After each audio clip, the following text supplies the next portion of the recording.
Music director Mithun ഇതിനു മുമ്പ് ചെയ്ത റോഷാക്ക്, മലയാളത്തിൽ ചെയ്ത സിനിമ റോഷാക്കാണ്. നമ്മളെല്ലാവരും കണ്ടാണ് ആ സിനിമ. ജോണിനെ നിങ്ങൾക്ക് അറിയാം. എന്നെയും ജോണിനെ കാണുമ്പോൾ എല്ലാവരും ചോദിക്കണം CID മൂസ സെക്കൻഡില്ലേ എന്നാണ് ചോദിക്കുന്നത്. ചിരിപ്പിച്ചു. കഴിഞ്ഞ കുറച്ച് കാലമായിട്ട് ഞാൻ ദിവസം കരഞ്ഞുകൊണ്ടിരിക്കുന്ന ഒരാളാണ്. ചിരിപ്പിക്കാൻ ശ്രമിക്കുന്ന എനിക്ക് ഇവിടെ നിലനിൽക്കാൻ ഈ സിനിമ എനിക്ക് ആവശ്യമാണ്. അപ്പൊ ആ സമയത്ത് ഒരു ദിവസം ഞാൻ ഫഹദിന്റെ അടുത്ത് ഫഹദെ എൻ്റെ അടുത്ത് എനിക്കൊരു കഥയുണ്ട്, പക്ഷെ ആ കഥ എനിക്ക് ദിലീപേട്ടൻ്റെ അടുത്ത് പറയണം, വാ നമുക്ക് പോവാം. അപ്പൊ ഞാൻ ചോദിച്ചു ഇവിടെ ഉണ്ടാവും ഇപ്പൊ ദിലീപ് പാച്ചിക്കയുടെ പടത്തിൽ വാപ്പച്ചിയുടെ പടത്തിൽ ഇപ്പൊ ഇവിടെ അഭിനയിക്കുന്നുണ്ട് എന്ന് പറഞ്ഞിട്ട് ഞാൻ ഒരു നമ്മൾ ഈ തമാശകളൊക്കെ കാണുന്ന സമയത്ത് നമ്മൾ വിചാരിക്കും സ്ക്രിപ്റ്റിലുള്ളതാണല്ലോ, സ്ക്രിപ്റ്റിൽ എഴുതിയ തമാശകളാണ് ദിലീപേട്ടൻ പറയുന്നത് വിചാരിക്കും. പക്ഷെ അത് ഇംപ്രവൈസ് ചെയ്ത് കയ്യിൽ നിന്ന് ഓരോ സാധനങ്ങൾ ഇടും. അപ്പൊ ഓപ്പോസിറ്റ് നിൽക്കുന്ന നമ്മള് അതിന് കണക്കായിട്ട് ഓക്കെ അപ്പൊ ഞാൻ കയ്യിൽ നിന്ന് പോവും. അതാണ് സത്യം.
ഭാഷകളിലെ ലെജൻഡറി ആയിട്ടുള്ള ഫിലിം മേക്കേഴ്സും നമ്മളുടെ അപ്രൈസൽസ് നടത്തുന്നു, നമ്മുടെ സിനിമകൾ റെഫറൻസ് ആക്കി വെക്കുന്നു, കാണുന്നു, അതിനെപ്പറ്റി സംസാരിക്കുന്നു.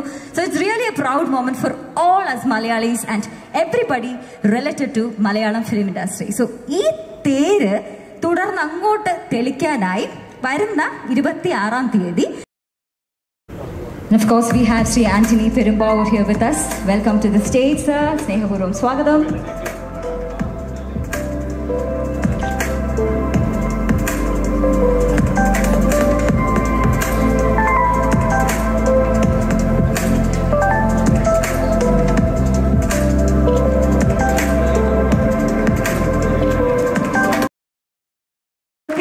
വിതരണം ഏറ്റെടുത്തിരിക്കുന്നത് അവരാണ്. ഐശ്വര്യമായിട്ട് പവി കെയർടേക്കറിലൂടെയാണ് ഈ രംഗത്തേക്ക് അവർ കടന്നു വരുന്നത്.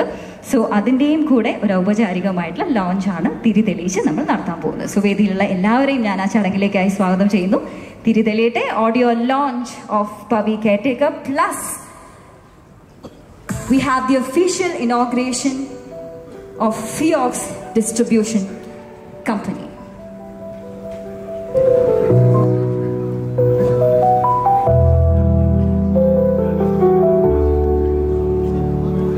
തിയേറ്ററിലുള്ള ഒരു നീണ്ട പ്രയാണത്തിന്റെ ആദ്യ പടിയാണ് ഡെഫിനറ്റ്ലി ഓഡിയോ ലോഞ്ച് എന്നുള്ളത്.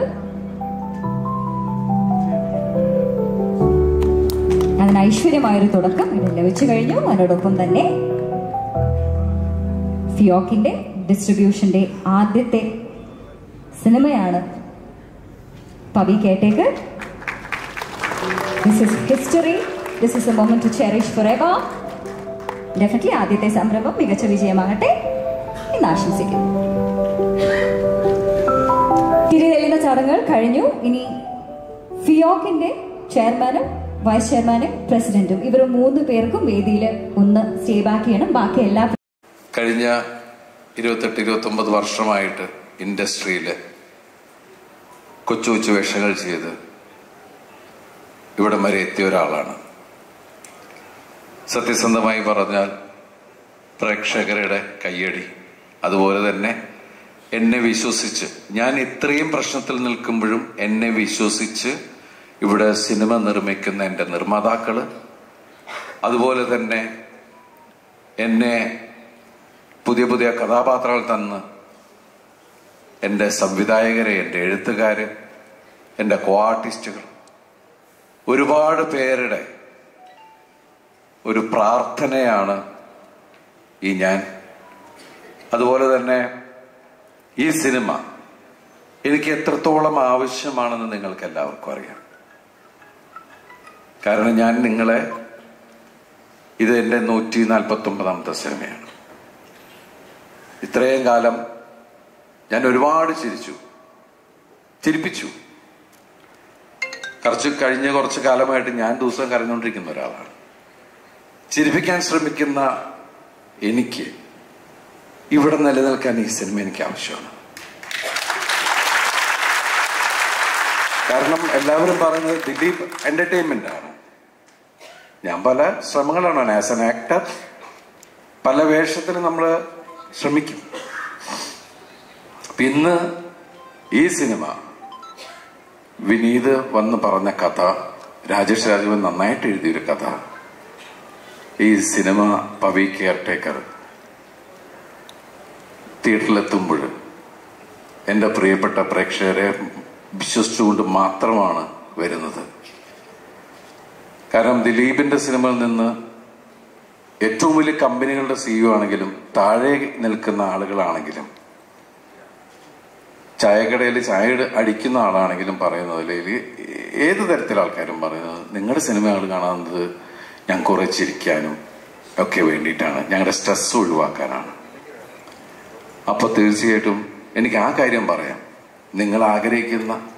നിങ്ങൾ അങ്ങനെ എന്നിൽ നിന്ന് ആഗ്രഹിക്കുന്ന ഒരു കഥാപാത്രം തന്നെയാണ് വളരെ സാധാരണക്കാരനായ പവി കെയർടേക്കർ എന്ന ഈ സിനിമയിൽ ഞാൻ അവതരിപ്പിക്കുന്ന പവിത്രൻ. അതെനിക്ക് കൊണ്ടുവന്നു തന്ന എൻ്റെ പ്രിയ, ശരിക്കും പറഞ്ഞാൽ ഞാൻ വിനീത് നേരത്തെ പറഞ്ഞു, ഞാൻ വിനീതും തമ്മിലുള്ള കാര്യങ്ങൾ ഞാൻ എൻ്റെ സഹോദരനോടുള്ള പോലെ തന്നെ വിനോദിന്റെ മെക്കെട്ട് കയറാറുണ്ട്, ചോദ്യങ്ങൾ ചോദിക്കാറുണ്ട്. പക്ഷെ എപ്പോഴും വളരെ ചിരിച്ചു നിൽക്കുന്ന മുഖമായിട്ട് തന്നെയാണ് വിനീത് എന്നോട് പെരുമാറിയിട്ടുള്ളത്. രാജേഷിന്റെ മെക്കെട്ട് കാരണം ചിലപ്പോൾ നമുക്ക് ചില സംശയങ്ങൾ വരുമ്പോൾ നമ്മൾ ചോദിക്കാറുണ്ട്. അപ്പൊ അതുപോലെ തന്നെ മലയാള സിനിമയിലേക്ക് അവരുടെ ആദ്യ നായകനാണ് ഞാൻ. അതുപോലെ തന്നെ മലയാള സിനിമയിലേക്ക് 5 നായികമാർ കൂടി പുതിയതായിട്ട് വരികയാണ്. ഇവർ 5 പേരും കഴിവുള്ളവരാണ്. അത് നിങ്ങൾക്ക് ഈ സിനിമ കാണുമ്പോൾ മനസ്സിലാവും. അതുപോലെ തന്നെ ഇതിന്റെ editor Deepu, music director Mithun ഇതിനു മുമ്പ് ചെയ്ത റോഷാക്ക്, മലയാളത്തിൽ ചെയ്ത സിനിമ റോഷാക്കാണ്. നമ്മളെല്ലാവരും കണ്ടാണ് ആ സിനിമ. അപ്പൊ അദ്ദേഹത്തിന്റെ കഴിവറിയാം. അദ്ദേഹം ചെയ്ത പാട്ടുകൾ നിങ്ങൾ കണ്ടു. പിന്നെ ഇതിന്റെ ക്യാമറമാൻ, രോമാഞ്ചത്തിന്റെ ക്യാമറമാൻ സനു താഹിർ. സനുവിന്റെ നല്ല വർക്കാണ്. സനു ഇവിടെ വന്നിട്ടില്ല. പിന്നെ ഇവിടെ ഇരിക്കുന്ന ജോണിനെ നിങ്ങൾക്ക് അറിയാം. എന്നെയും ജോണിനെ കാണുമ്പോൾ എല്ലാവരും ചോദിക്കണം CID മൂസ സെക്കൻഡില്ല എന്നാണ് ചോദിക്കുന്നത്. അപ്പൊ ജോണി ഇന്ന് മലയാള സിനിമയിൽ ഏറ്റവും കൂടുതൽ കഴിഞ്ഞ ദിവസം ജോണി പറഞ്ഞ 140-150 സിനിമയൊക്കെ ആയിരുന്നു. ഈ കോവിഡിന്റെ ഇടയിൽ ഇത്രയധികം സിനിമ അഭിനയിച്ച ഒരു നടനെ ഞാൻ ഇന്നുവരെ കണ്ടിട്ടില്ല. അപ്പോ അതുപോലെ ധർമ്മജൻ. പിന്നെ ഇതിൽ വരാത്ത വലിയൊരു നായികയുണ്ട്, രാധിക ശരത്കുമാർ. മാഡത്തിന്റെ രാധി ചേച്ചിയുടെ അവിടെ ഇലക്ഷൻ നടന്നുകൊടുക്കുന്ന നാളെ ഇലക്ഷനാണ്. ഞാൻ വിളിച്ചിട്ടുണ്ട് ഈ വേദിയിൽ എല്ലാവരോട് അന്വേഷണം പറയാൻ പറഞ്ഞു. 2 ചടങ്ങാണ് നടന്നത് ഒരു വേദിയില്. സിനിമാ കുടുംബത്തിന്റെ സന്തോഷകരമായ ഒരു മുഹൂർത്തം. അതിലൊന്ന് പവി കെയർടേക്കറിന്റെ ലോഞ്ചാണ്. ഓഡിയോ ലോഞ്ചാണ് ഇന്ന്. അതുപോലെ തന്നെ പ്രധാനപ്പെട്ട ഒന്ന്, മലയാള സിനിമയിലെ തിയേറ്റർ അസോസിയേഷന്റെ പുതിയ ഒരു സംരംഭം, ഒരു നന്മയുടെ സംരംഭം തന്നെ പറയാം. കാരണം വെച്ചിട്ടുണ്ടെങ്കിൽ ഇതിന്റെ നമ്മുടെ പ്രസിഡന്റായ ഫിയോക്കിന്റെ പ്രസിഡന്റായ വിജയേട്ടനോട് പ്രസംഗിക്കുകയുണ്ടായി. എന്നെക്കുറിച്ച് നിങ്ങളോട് സംസാരിക്കുകയുണ്ടായി. എന്തിനു വേണ്ടിയിട്ടാണ്? കാരണം ഫിയോക്ക് എന്ന് പറയുന്ന സംഘടനയ്ക്ക് ഷോ ചെയ്യാനോ അങ്ങനെയുള്ള കാര്യങ്ങൾക്കൊക്കെ ഉള്ള പരിമിതികളൊക്കെ ഉണ്ട്. അപ്പൊ കണ്ടുപിടിച്ച വിജയേട്ടന്റെ ഒരാശയം തന്നെയായിരുന്നു ഇത്. ഇന്നൊന്നല്ലേ തുടങ്ങിയതല്ല. ശരിക്കും ആദ്യമായിട്ട് എനിക്ക് തോന്നുന്നത് വിജയേട്ടൻ സംസാരിക്കുന്നത് ലിയോ എന്ന സിനിമ വിതരണത്തിനടുത്ത് തുടങ്ങാം എന്നുള്ള രീതിയിലായിരുന്നു. പക്ഷെ അത് സാധിച്ചില്ല. പിന്നീടാണ് നമ്മളൊരു ചർച്ചകളും കാര്യങ്ങളും ഒക്കെ വന്ന സമയത്ത് ജനറൽ ബോഡിയിൽ വെച്ച് അങ്ങനെ ഒരു തീരുമാനം പറയുകയൊക്കെ ചെയ്തു. ഭക്ഷണം കഴിക്കുന്ന സമയത്താണ് എൻ്റെ അടുത്ത് വിജയേട്ടൻ ചോദിച്ചത്, ദിലീപ് ജിയുടെ സിനിമകളെങ്ങാനും നമ്മൾക്ക് എങ്ങനെയാ? ഞാൻ പറഞ്ഞു, ഞാനിങ്ങനെ ആലോചിച്ചു കഴിഞ്ഞപ്പോൾ നമ്മൾ ഈ സിനിമ 10-21 വർഷമായിട്ട് നമ്മൾ ഡിസ്ട്രിബ്യൂട്ടേഴ്സ് മേഖലയിലുള്ള ആൾക്കാരാണ്. അപ്പൊ അത് കഴിഞ്ഞ് ഞാൻ ചെയ്യുന്ന സിനിമ ലിസ്റ്റിന്റെയാണ്. ലിസ്റ്റിൻ ഇന്ന് ഇവിടുത്തെ ഏറ്റവും വലിയ ഒരു നിർമ്മാതാവും വിതരണക്കാരനുമാണ്, തിയേറ്റർ ഉടമയോ. അവൻ ലിസ്റ്റിന്റെ പടം എന്തായാലും വരില്ല ഇതിലേക്ക്, കാരണം ലിസ്റ്റിന് സ്വന്തമായിട്ടുള്ള പ്രസ്ഥാനങ്ങളുണ്ട്. പിന്നെ ചെയ്യുന്നത് ഗോകുലത്തിന്റെ പടങ്ങളാണ്. അപ്പൊ അതൊന്നും അടുത്ത് നമുക്ക് ഒന്നും ചെയ്യാൻ പറ്റില്ല എന്നുള്ളൊരു ചിന്തയിലാണ് ഞാൻ പറഞ്ഞത്, വിജയേട്ടാ നമുക്ക് ഈ സിനിമ നമുക്ക് ചെയ്യാം എന്നുള്ള രീതിയിലാണ്. സത്യം പറഞ്ഞ തിയേറ്റേഴ്സ് അസോസിയേഷന്റെ വളരെ പിന്തുണയും അതൊരു നന്മയ്ക്ക് വേണ്ടിയിട്ടാണ്. തിയേറ്റർ അസോസിയേഷന്റെ മെമ്പേഴ്സിന് തിയേറ്റർ അസോസിയേഷന് ഇരിക്കാനൊരു, അതിലെ മെമ്പേഴ്സിനൊക്കെ ഇരിക്കാനുള്ളൊരു സ്ഥലം, അങ്ങനെ ഒരുപാട് കാര്യങ്ങൾ, അതിലെ മെമ്പേഴ്സിനെ എത്രത്തോളം സപ്പോർട്ട് ചെയ്യാൻ പറ്റുമെന്നുള്ള കാര്യങ്ങളൊക്കെ ആലോചിച്ചിട്ടാണ് ഇങ്ങനൊരു, അല്ലാതെ മറ്റുള്ള പല ആളുകളും വേറെ രീതിയിലൊക്കെ വളച്ചൊടിക്കാനും പ്രശ്നം ഉണ്ടാക്കാൻ ശ്രമിക്കുന്നുണ്ട്. അങ്ങനെയൊന്നുമല്ല, ഒരു നന്മ മാത്രം കണ്ടാണ് പുതിയ സംരംഭത്തിന് തുടക്കമിട്ടിരിക്കുന്നത്. ഇന്ന് ഇത്രയധികം മാധ്യമ സുഹൃത്തുക്കളെല്ലാം ഇവിടെ വന്നിട്ടുണ്ട്, വലിയ സന്തോഷം. നമ്മൾ ഈ തമാശകളൊക്കെ കാണുന്ന സമയത്ത് നമ്മൾ വിചാരിക്കും സ്ക്രിപ്റ്റിലുള്ളതാണല്ലോ, സ്ക്രിപ്റ്റിൽ എഴുതിയ തമാശകളാണ് ദിലീപേട്ടൻ പറയുന്നത് വിചാരിക്കും. പക്ഷെ അത് ഇംപ്രവൈസ് ചെയ്ത് കയ്യിൽ നിന്ന് ഓരോ സാധനങ്ങൾ ഇടും. അപ്പൊ ഓപ്പോസിറ്റ് നിൽക്കുന്ന നമ്മള് അതിന് കണക്കായിട്ട് ഓക്കെ, അപ്പൊ ഞാൻ കയ്യിൽ പോവും. അതാണ് സത്യം. ഞാൻ ഓപ്പോസിറ്റ് നിൽക്കുമ്പോ ഞാൻ ഇത് സ്ക്രിപ്റ്റിലില്ലല്ലോ, എന്ത് ചെയ്യും? അടുത്ത ടേക്ക്, ഓക്കെ, അടുത്ത ടേക്കിൽ ഞാനും അതുപോലെ പ്രിപ്പയർ ആയി നിൽക്കുക എന്ന് പറയുന്നത് അത് ഭയങ്കര ഒരു എക്സ്പീരിയൻസ് ആണ്. കാരണം നമ്മളെ കൂടെ ഇംപ്രവൈസ് ചെയ്യാൻ ഹെൽപ്പ് ചെയ്യുന്ന ഒരു വലിയ കാര്യമാണ്. അതുകൊണ്ട് തന്നെ എന്നെ സംബന്ധിച്ചിടത്തോളം ഈ ഒരു ഫിലിം എനിക്ക് ഭയങ്കര ഒരു ലെസൺ ആണ് എല്ലാ രീതിയിലും.